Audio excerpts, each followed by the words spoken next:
we've already formed a strong savings habit, which I think a lot of people try and skip. They think that, oh no, I got to get my money to work. I've got $100. It's got to be $200 by next month. And while there are other people out there that, yes, have successfully done that, I found that for most, that just causes actually more stress. And my tagline is creating financial peace. That's what I'm here to help people do. I really think if we can sleep well at night and get ourselves a firm foundation, we will make better financial decisions. And the better financial decisions we can make, the better people we become in society. Welcome to the How to Scale Commercial Real Estate Show. Whether you are an active or passive investor, we'll teach you how to scale your real estate investing business into something big. Eddie Martini will help you plan, build, manage, and protect your wealth. Eddie, welcome to the show. Good morning, Sam. Good to see you. Absolutely. You as well. Eddie, there are 3 questions I ask every guest who comes on the show. In 90 seconds or less, can you tell me, where did you start, where are you now, and how did you get there?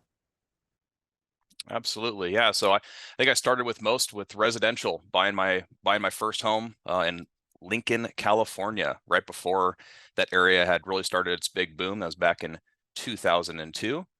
And from there, we graduated into really actually more so land development, building custom projects and those type of real estate aspects. And then we eventually got into commercial, which was a really big step for us, allowed us, took some time to get some means together to be able to step up to those bigger purchase prices, but the gains were also coinciding with that. So never really looked back once we kind of got our feet wet there. I still touch all aspects of real estate, but definitely a big fan of that being a major part of my portfolio. Got it. So you are actively involved in real estate, but I think we talked about this maybe before we started recording. You're also a wealth coach. How did those Yes, sir. two kind of become what they are today? Absolutely. I appreciate you asking. So yeah, being in the industry, I just really noticed there were some serious voids that I found being a realtor and trying to help people accomplish their financial goals. And one of those largely is, as a realtor, and even when I was a lender, I just didn't really have the time that was needed in a lot of cases to really help coach people along on understanding the power of money. And a lot of people came to me looking to try to get into real estate investing, but they had outstanding credit cards they're paying 18 to 22% on.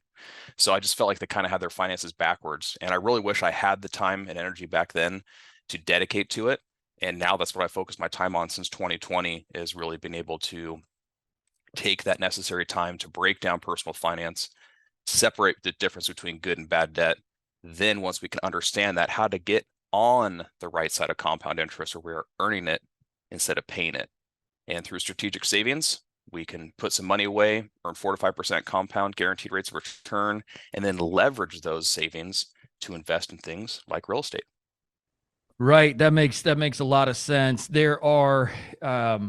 There's some probably tension, I think, even in my own self. Maybe I'm projecting this, but tension between the traditional financial planners that, hey, we're going to clear up your debt and then we're going to invest in the stock market. And then there is the real estate investors that are like, man, it's only real estate. That's all there is to it. And it sounds like maybe you think there's a blend of several different approaches. It's not like maybe whole life insurance is part of that, if I'm understanding kind of what you're saying there, as part of that strategy. So tell me kind of what the whole view looks like, I guess, for you, as you maybe even in your own portfolio, or what you would recommend to people today. Absolutely. So yeah, I follow a 4-tier hierarchy of wealth chart, which I do have available. If that's anything you'd like me to share, but I really think it's important to start with a firm foundation of guaranteed rates of return. I think typical financial planners, like you were mentioning, they're really quick to get people involved into what I consider a tier 4 asset class, which is uncollateralized, high risk, maybe high return type asset classes. Those are things like even your traditional 401k or Roth IRAs.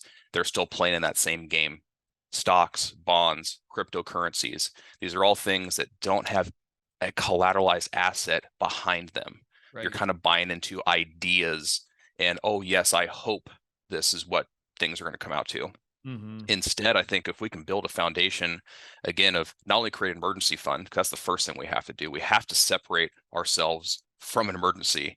And so we have to do that with some cash reserves. Yeah. Then we want to create an opportunity fund.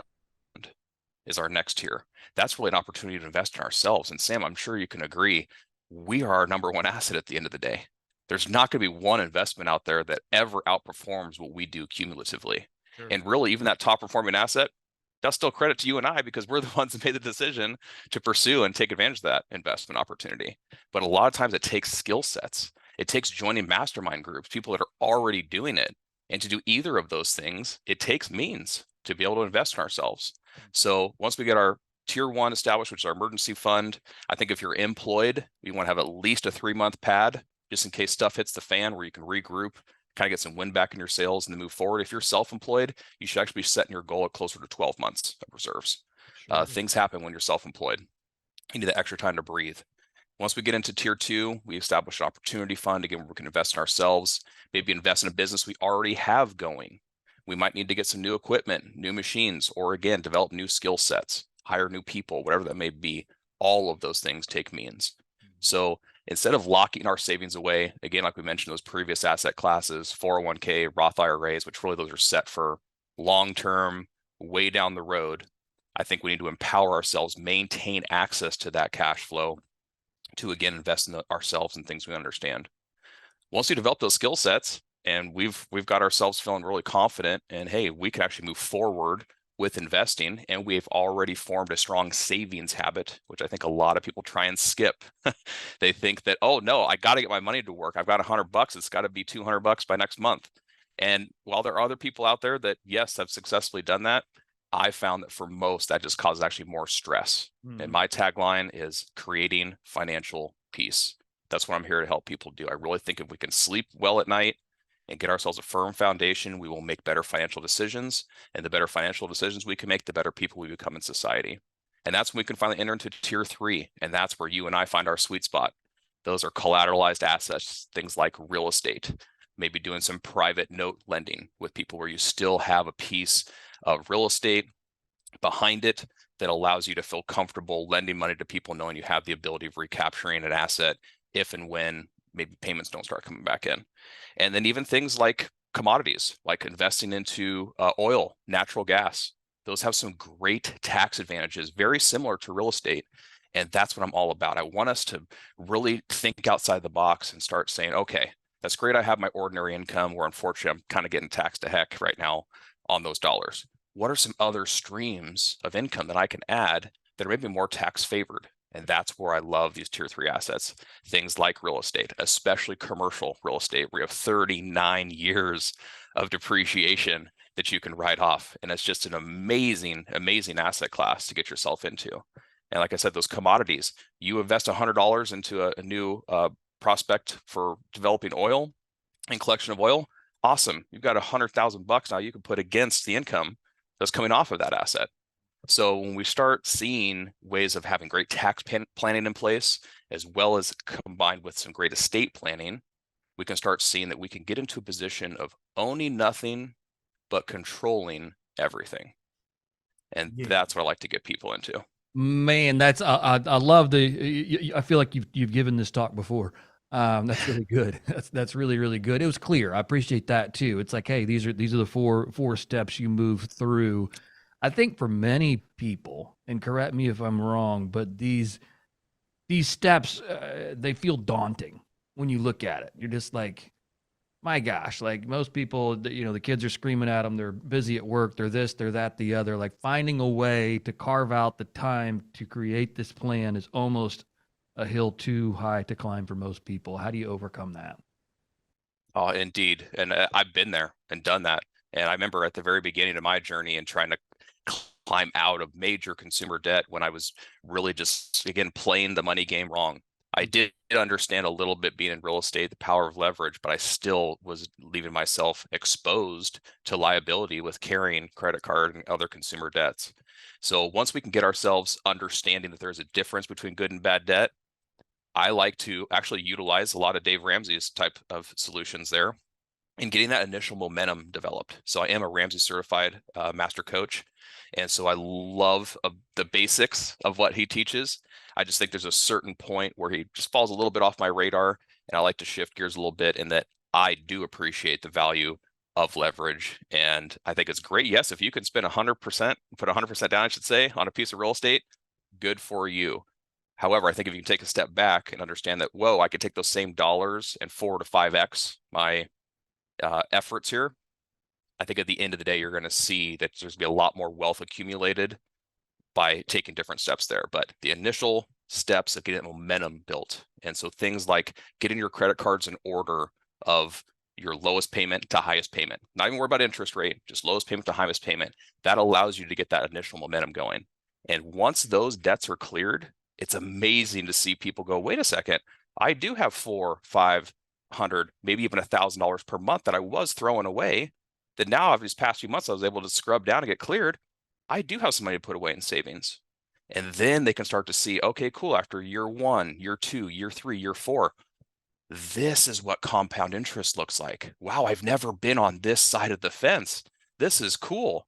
Now, once those have grown, now let's go back to our wealth coach and say, okay, now how do we really make some money?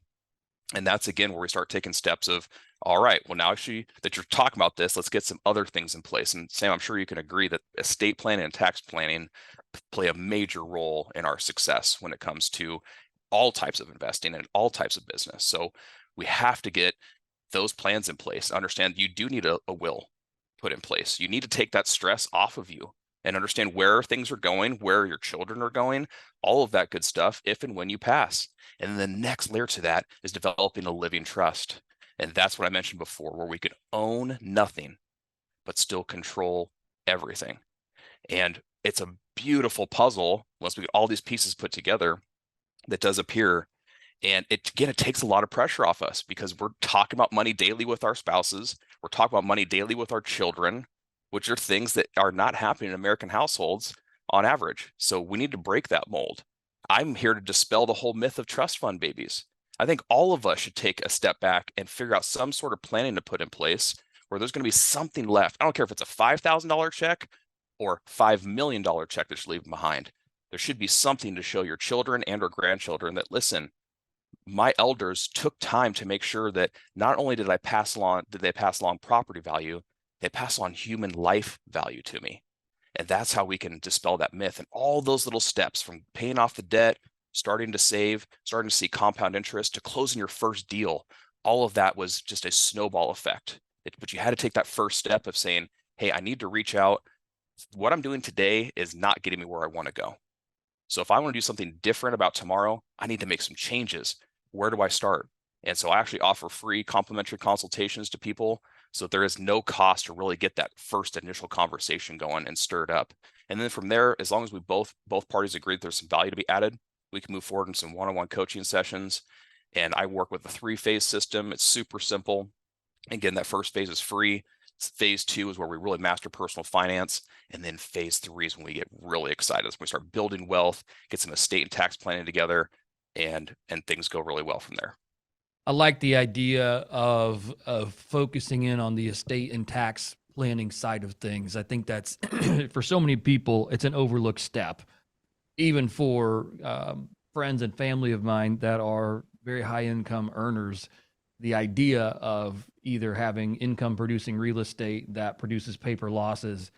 We were talking about this yesterday. I was talking to somebody yesterday about this. And it's like, well, you're going to get your K1 this year, will show with bonus depreciation, last year was the last year bonus depreciation. I'm sure not bonus, but 100% bonus depreciation.